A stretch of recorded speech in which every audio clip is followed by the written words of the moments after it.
மாலை வணக்கம்.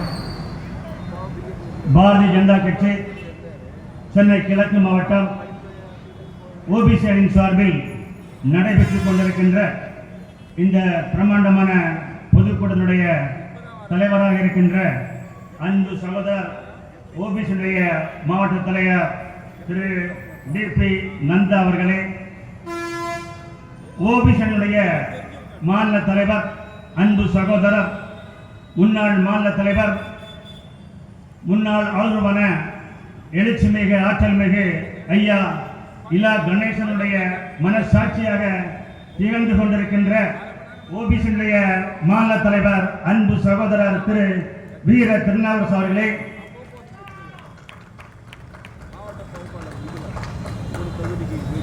ஊடகத்தினுடைய மாநில தலைவர் அன்பு சகோதரர் ரங்கநாயுடு அவர்களே, பாரதிய ஜனதா கட்சியுடைய மூத்த நிர்வாகி அன்பு சகோதரர் அண்ணன்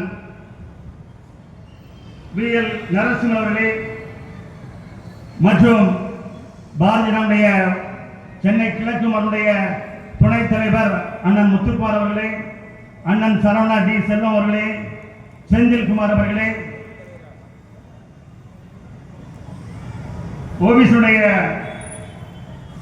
பொதுச் செயலாளர் திரு பேச்சுமுத்து அவர்களே, அண்ணன் கணேஷ் படையப்பா அவர்களே, இந்த மாவட்டத்துடைய முகமாக இருந்து கொண்டிருக்கின்ற மாவட்ட துணைத் தலைவர், முறையாக ஆட்சி செய்து கொண்டிருக்கின்ற நம்முடைய பாரத பிரதமர் திரு நரேந்திர மோடி அவர்கள் ஒரு ஜாம்பவான் மட்டுமல்ல, இந்தியாவுடைய பிதாமகன் திரு நரேந்திர மோடி அவர்கள். நண்பர்கள், அவர் என்ன செய்தார்? கடந்த 12 ஆண்டுகளில் நான் அதை 3ஆக பிரித்திருக்கிறேன்.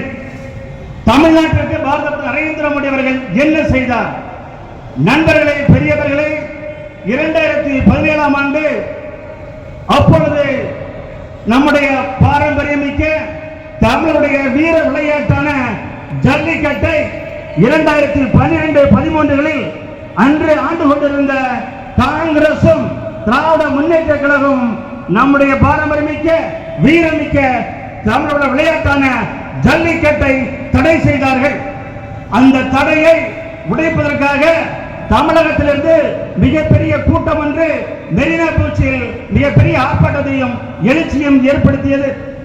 அன்று தமிழகத்தினுடைய முதலமைச்சராக இருந்த திரு ஓ பன்னீர்செல்வம் அவர்கள் தமிழகத்தினுடைய முதலமைச்சர் என்ன செய்வதென்று திகைத்துக் கொண்டிருக்கிறார்.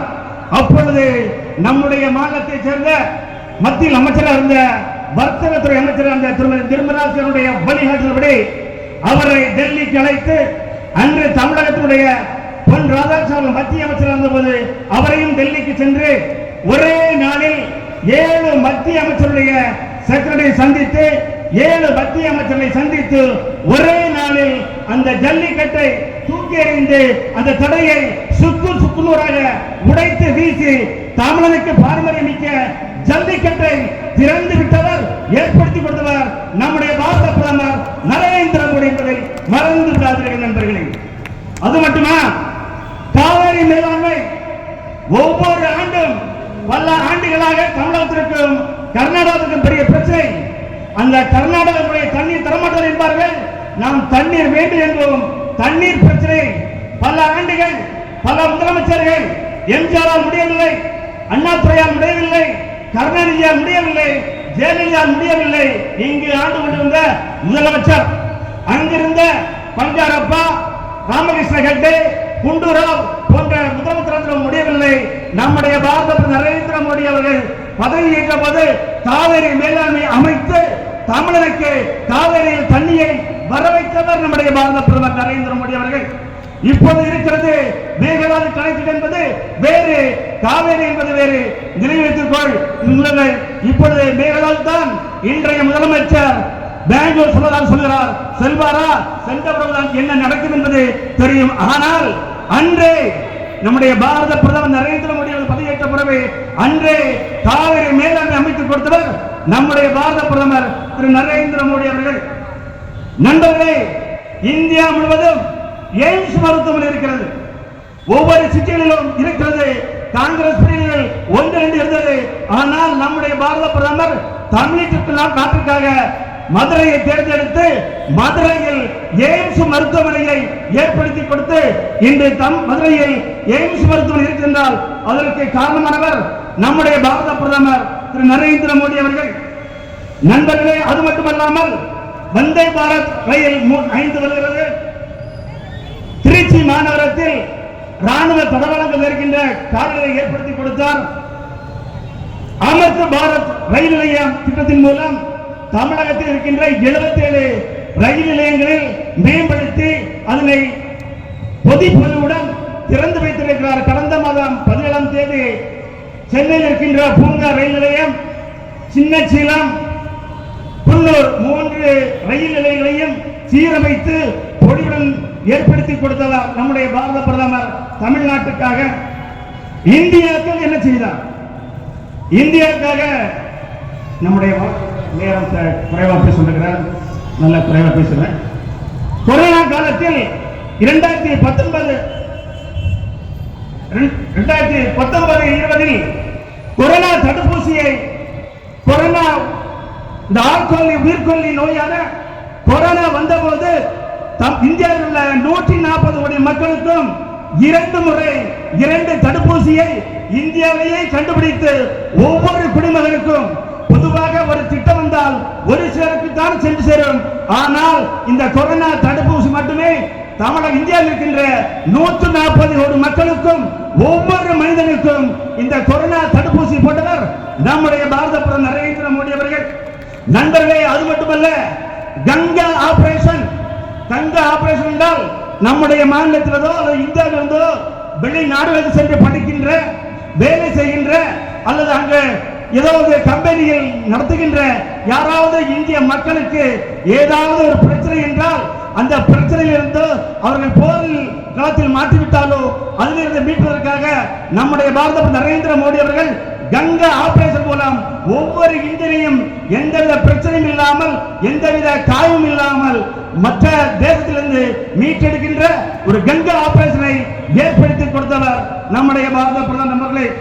அது மட்டுமா, காஷ்மீர் மாநிலத்திற்கு 2 கொடி, 2 பிரதமர், இப்படி எல்லாமே 2 இருந்தது. அந்த காஷ்மீர் மாநிலத்திற்கு 370 என்ற சிறப்பு அந்தஸ்தை கொடுத்து காங்கிரஸ் அவர்களை தனியாக பிரித்திருந்தது நம்முடைய பாரத பிரதமர் வந்த பிறகுதான் திரு நரேந்திர மோடி 370 என்ற சிறப்பு அந்தஸ்தை நீக்கி காஷ்மீர் மாநிலமும் இந்தியாவுடைய ஒரே மாநிலம், ஒரு மாநிலம், இந்தியாவுக்கு அனைத்து மக்களுக்கும் என்ன சட்டம் இருக்கிறதோ அதே சட்டம் தான் காஷ்மீர் மக்களுக்கும் பொருந்தும் என்று அந்த 370 என்ற சிறப்பு அந்தஸ்தை நீக்கி இந்தியாவுடைய ஒரே மாநிலமாக, ஒரே தேசமாக மாற்றிய பெருமை நம்முடைய பாரத பிரதமரை சேரும்.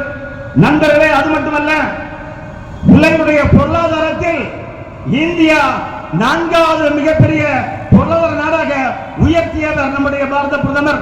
அவர் ஆட்சிக்கு வரும்போது 2013-14 இந்தியா 15வது இருந்த பொருளாதாரம் அவருடைய ஆட்சியுடைய 7 ஆண்டுகளில் 4வது உயர்த்தியவர் நம்முடைய பாரத பிரதமர் நரேந்திர மோடி அவர்கள். இப்பொழுது டிஜிட்டல் பேமெண்ட் என்று சொல்கிறீர்களே, ஆன்லைன் பேமெண்ட், நம்முடைய ரோட்டோவில் இருக்கின்ற கடைகளில் காய்கறி வாங்கினாலோ பழம் வாங்கினாலோ ஏதோ பொருள் வாங்கினாலோ நம்ம டிஜிட்டல் பேமெண்ட் பண்ணுவோமே, அதை உலகிலேயே அதிகப்படியாக முதல் இடத்தில் இருக்கின்றது. டிஜிட்டல் பேமெண்டை ஏற்படுத்தி கொடுத்தவர் நம்முடைய பாரத பிரதமர். இது உலகில் டிஜிட்டல் பேமெண்ட் பண்ற முதல் நாடு இந்தியா என்ற பெருமை ஏற்படுத்தி கொடுத்தவர் நம்முடைய அடல் பிகாரி வாஜ்பாய் அவர்கள். நண்பர்களே, சிந்தூர் ஆபரேஷன் தெரியும், முத்தலாக் உங்களுக்கு தெரியும். அந்த ஏழை எளிய இஸ்லாமிய சகோதரிகள் அவருடைய கணவன்மார்கள் எளிதில் விவாதம் செய்வார்கள். முத்தலாக் முத்தலாக் முத்தலாக் என்று 3 முறை சொல்லி அல்லது பேப்பரில் எழுதியோ அல்லது கடிதப்பட்டால் அந்த பெண் விவாகரத்தை அடைந்து விடுவார்கள். அதை சட்டப்படி நீ கோர்ட்டின் மூலம்தான் நீ விவாகரத்தை பெற வேண்டும் என்று அந்த முத்தலாக் தடையை நீக்கியவர், அதனை ஒழித்தவர் நம்முடைய பாரத பிரதமர் திரு நரேந்திர மோடி அவர்கள். நண்பர்களே, இதற்கு முன்பு ரயில் எல்லாம் நிலக்கரியில் ஓடியது, மின்சாரத்தில் ஓடியது, திரவத்தில் ஓடியது. ஆனால் இன்று ஹைட்ரஜன் வாயுவில் இந்தியாவுடைய ரயில் இன்று ஓடுகின்றால் அதனை ஏற்படுத்தி கொடுத்தவர் நம்முடைய பாரத பிரதமர் நரேந்திர மோடி அவர்கள். இதெல்லாம் இந்தியா செய்தது. சென்னை மேடவாக்கத்தில் பாஜக ஓபிசி அணி சென்னை கிழக்கு மாவட்டம் சார்பாக மத்தியில் 12 ஆண்டுகால பாஜக ஆட்சியின் சாதனை விளக்க பொதுக்கூட்டம் நடைபெற்றது. சென்னை கிழக்கு மாவட்ட தலைவர் நந்தா ஏற்பாடுகளை செய்திருந்தார். கூட்டத்தில் ஓபிசி அணி மாநில தலைவர் திருநாவுக்கரசு சிறப்புரையாற்றினார். ஆட்சிக்கு வந்ததும் பெண்களுக்கு அனைத்து பஸ்களிலும் இலவசம் என்று சொன்னார்கள். மகளிருக்கு 2500 தருவேன் என்று சொன்னார்கள். தந்தார்களா என கேள்வி எழுப்பினார். இந்நிகழ்ச்சியில் மாநில தலைவர் ஸ்ரீதர், மாநில செயலாளர் தியாகராஜன், சென்னை கிழக்கு மாவட்ட தலைவர் குமார், கட்சி நிர்வாகிகள் மற்றும் திரளான பொதுமக்கள் பங்கேற்றனர்.